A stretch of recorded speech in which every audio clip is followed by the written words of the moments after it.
বন্ধুরা, এই তারামায়ের মন্দিরে রয়েছে ৮ বছর বয়সী জারদ সন্তানের মাথার খুলি, যে খুলিতে করে বামাখ্যাপা কারণ পান করতেন। এর মধ্যে বামদেব কারণ সেবা দিতেন। বন্ধুরা, এই গন্ধেশ্বরী ঘাটটিই নাকি প্রাচীন শ্মশান ঘাট, এবং এই ঘাটেই নাকি ভারতের প্রথম সতীদাহ হয়েছিল। এই মন্দিরে প্রত্যেক দিন অন্যান্য ভোগের সঙ্গে বামাখ্যাপাকে কারণ দিতেই হবে। যদি কোনো কারণে না দেওয়া হয়, তাহলে নাকি বামাখ্যাপা নিজেই বোতল খুলে কারণ শেষ করে দেন। নমস্কার বন্ধুরা, কৃষ্টি বাংলায় আগত সকল বন্ধুদের জানাই স্বাগত। আজ আমি এসেছি হুগলির বাঁশবেড়িয়ার গন্ধেশ্বরী ঘাটে। এই গন্ধেশ্বরী ঘাটটি হচ্ছে একটি গঙ্গার ঘাট, এবং এই ঘাটের দুপাশে রয়েছে দুটি মন্দির, একটি তারামায়ের মন্দির আর একটি গন্ধেশ্বরী মায়ের মন্দির। আজ আমি আপনাদেরকে এই দুটি মন্দির ঘুরিয়ে দেখাবো, প্লিজ সঙ্গে থাকবেন। বাঁশবেড়িয়া গন্ধেশ্বরী ঘাট, ঘাটের ডান দিকেই মা গন্ধেশ্বরী মাতার মন্দির। দেবী গন্ধেশ্বরী হলেন গন্ধ বণিকদের উপাস্য দেবী। তিনি মা দুর্গার একটি রূপ। আর এই গন্ধ বণিকরা হলেন হিন্দু বণিক সম্প্রদায়ের একটি বিশেষ গোষ্ঠী, যারা প্রাচীনকাল থেকেই বিভিন্ন সুগন্ধি দ্রব্যের ব্যবসা করে আসছেন। যেমন ধরুন, বিভিন্ন প্রসাধনী দ্রব্য, ধূপ, চন্দন কাঠ, বিভিন্ন সুগন্ধি মশলা ইত্যাদি। যদিও পরবর্তীকালে তারা বিভিন্ন অন্যান্য ব্যবসার সঙ্গে যুক্ত হয়েছেন। তবে মা গন্ধেশ্বরী কিভাবে এই গন্ধ বণিকদের উপাস্য দেবী হলেন, এর পেছনে রয়েছে একটি পৌরাণিক কাহিনী। আজ আমি এই মন্দিরটি দর্শন করতে করতে সেই কাহিনীটি আজ আপনাদেরকে বলবো, প্লিজ সঙ্গে থাকবেন। আর হ্যাঁ বন্ধুরা, যদি ভিডিওটি ভালো লাগে তাহলে অবশ্যই লাইক কমেন্ট করবেন এবং চ্যানেলটি সাবস্ক্রাইব করে পাশে থাকবেন।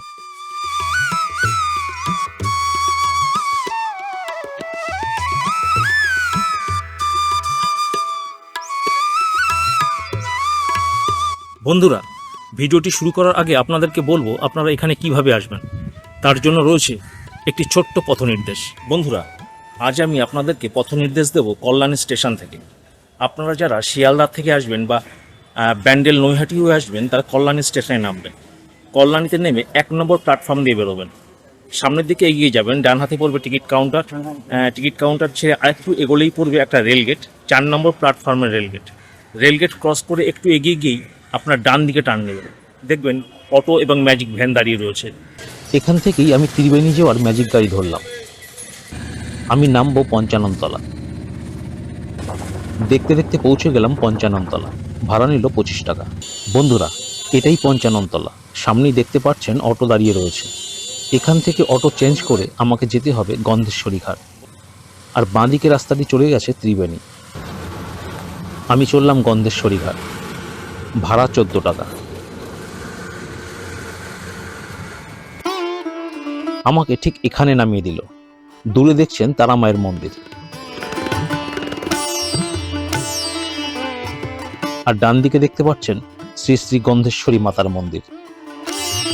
সুভূতির ঔরসে তপতী নামক এক রাক্ষসীর গর্ভে জন্মগ্রহণ করেন গন্ধাসুর। মহাদেবের বরে এই গন্ধাসুর হয়ে উঠেছিলেন প্রবল পরাক্রমশালী এবং ত্রিভুবন বিজয়ী।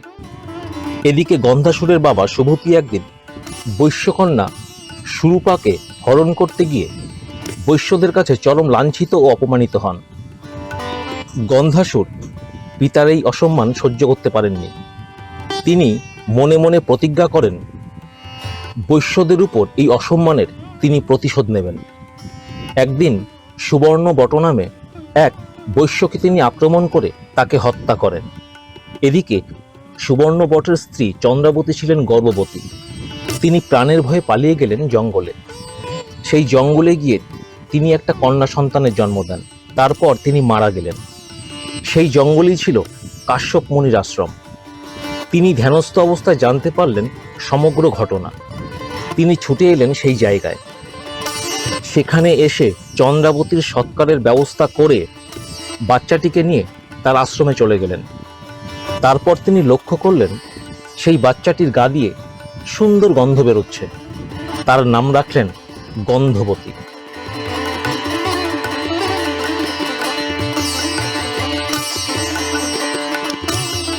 এদিকে গন্ধবতী কাশ্যপ মুনির আশ্রমে বড় হতে থাকেন। বড় হওয়ার পর তিনি জানতে পারেন তার মা বাবার মৃত্যুর কারণ। মৃত্যুর কারণ শুনে তার মধ্যে প্রতিহিংসার আগুন জ্বলে ওঠে। তিনি যজ্ঞকুণ্ডে আগুন ধরিয়ে মহামায়ার তপস্যায় ব্রতী হলেন।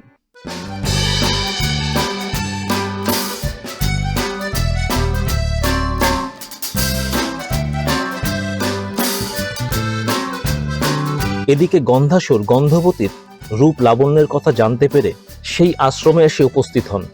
এসে দেখেন গন্ধবতী গভীর তপস্যায় মগ্ন। তার রূপ লাবণ্যে মোহিত হয়ে তাকে প্রেম নিবেদন করেন, কিন্তু গন্ধবতী নিরুত্তর। বারবার তাকে প্রেম নিবেদন করেন। অবশেষে তার ধ্যান ভাঙতে না পেরে বিরক্ত হয়ে তার কেশ আকর্ষণ করেন। নারীর অসম্মান সহ্য করতে না পেরে যজ্ঞকুণ্ড ধূমায়িত হয়ে যায় এবং সেই ধোঁয়ার মধ্যে থেকে আবির্ভূত হন অস্ত্রে সজ্জিত চতুর্ভুজা এক সিংহবাহিনী দেবী।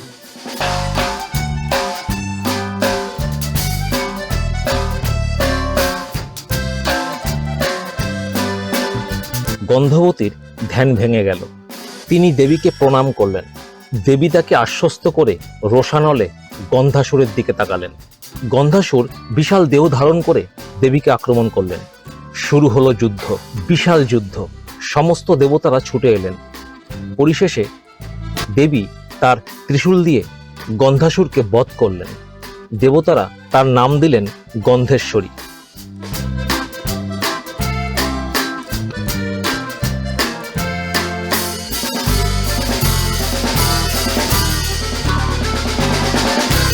তারপর দেবী রোষানলে গন্ধাসুরের দেহটিকে সমুদ্রে নিক্ষেপ করলেন।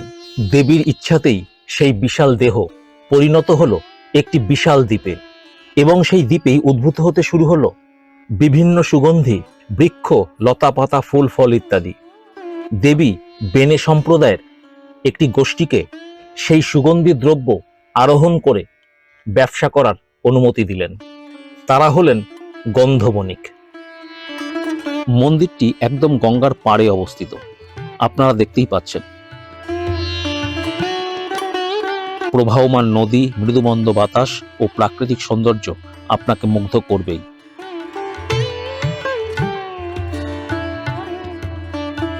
এই ঘাটটি একটি প্রাচীন গঙ্গার ঘাট তথা শ্মশান ঘাট। এই সেই ঘাট যে ঘাটেই নাকি ভারতবর্ষের প্রথম সতীদাহ হয়েছিল। তবে এই ঘাটটি প্রাচীন ইতিহাসের সাক্ষী বহন করে চলেছে, তা দেখলেই অনুভব করা যায়। এই ঘাটটির নীরবতা ও পরিষ্কার পরিচ্ছন্নতা আপনার দৃষ্টি আকর্ষণ করবে।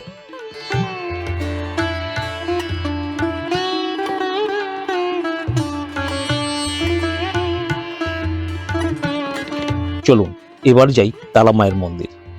সামনে দেখতে পাচ্ছেন, এটাই তারা মায়ের মন্দির। তবে এই মন্দিরটি ছোট হলেও অনেক প্রাচীন। এই মন্দিরের ভেতরে একটি ঘর রয়েছে, যেখানে বাবা ভূতনাথ অধিষ্ঠান করছেন।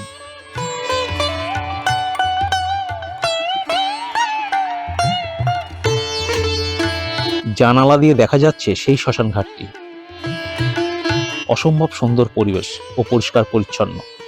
এই মন্দিরের পুরোহিতের কাছ থেকে এই মন্দির সম্বন্ধে চলুন কিছু জেনে নিই। আমার নাম অসীম ভট্টাচার্য। আমি এই মন্দিরে দীর্ঘ 31 বছর পুজো করছি। তার আগে আমার বাবা করেছেন, তার আগে আমার পিতামহ করেছেন, প্রপিতামহ করেছেন, বৃদ্ধ প্রপিতামহ করেছেন, অতি বৃদ্ধ প্রপিতামহ করেছেন, অত্যাধিক বৃদ্ধ প্রপিতামহ করেছেন। আমাদের 14 পুরুষের এখানে পুজো করে আসছিল। এই যে মন্দির, এটা ছিল আদি শিব মন্দির ছিল। তা শিব মন্দিরের পর বামা খেপার সময় এটাকে শিবকে রেখে দেওয়া হয়েছে, কিন্তু তারা মায়ের প্রতিষ্ঠা করা হয়েছে। বামা খেপা নিগমানন্দকে বিল্লপত্রের বীজ দীক্ষা দিয়ে এখান দিয়ে তারা মায়ের প্রতিষ্ঠা করে চলে গেছে। এবং এই মন্দিরটা বহুত পুরাতন।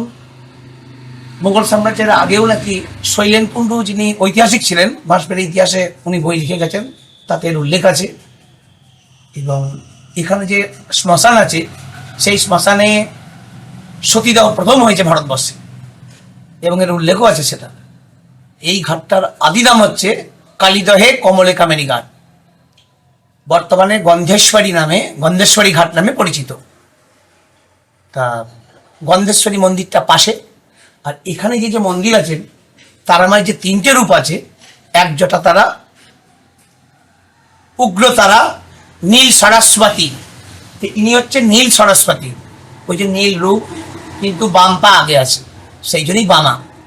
এবং উনি হচ্ছেন তারা মায়ের যিনি বাম দিকে আছেন, তিনি হচ্ছেন দক্ষিণাকালী, যার দক্ষিণ পা আগে থাকে তার দক্ষিণাকালী বলা হয়। যাই হোক, তা উনি হচ্ছেন মা ভবতারিণী রূপে দক্ষিণাকালী।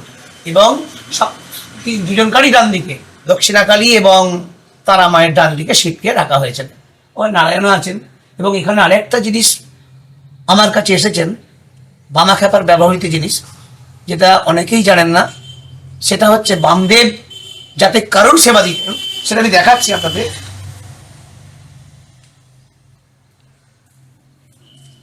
সেই জিনিস আমার কাছে আছে। দেখবেন বামাখ্যাপার পর এটা পেয়েছিলেন তারাখ্যাপা।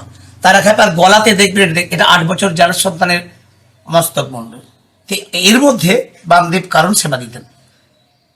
তারপর তারাখ্যাপা পেয়েছিল, তারাখ্যাপার পর তার বংশানুক্রমে আমার কাছে মলয় কৃষ্ণ গোস্বামী বলে একজন, তার এই যে নাতি আর কি, তারাখ্যাপার নাতির ছেলেপুলে এরকম কিছু একটা হবে, তা আমাকে সেটা দিয়েছেন। তো সেটা আমার কাছেই থাকেন। এবং ওনার নিত্য ওনাকে মদ দিতে হয়, যদি না দেওয়া হয় কোনোদিনও উনি কিন্তু খুলে খেয়ে নেন। এর একটা ইতিহাস আছে এখানে। তা যাই হোক, এনার নৈবেদ্য হচ্ছে একটু মদ, একটু আতপ চাল, মধু, ঘৃত, সিঁদুর, জবা ফুল, এই কটা জিনিস দিয়ে এনার সেবা হয়। তো যাই হোক, আর কাঁসারের বাটিতে উনি থাকেন, প্রিয়র কাঁসার, তার সঙ্গে লাল সব নিচে থাকে, রেখেই দেয়। যাই হোক, এই এখনো পর্যন্ত আমাদের এখানে দাহ হয় এই শ্মশানে।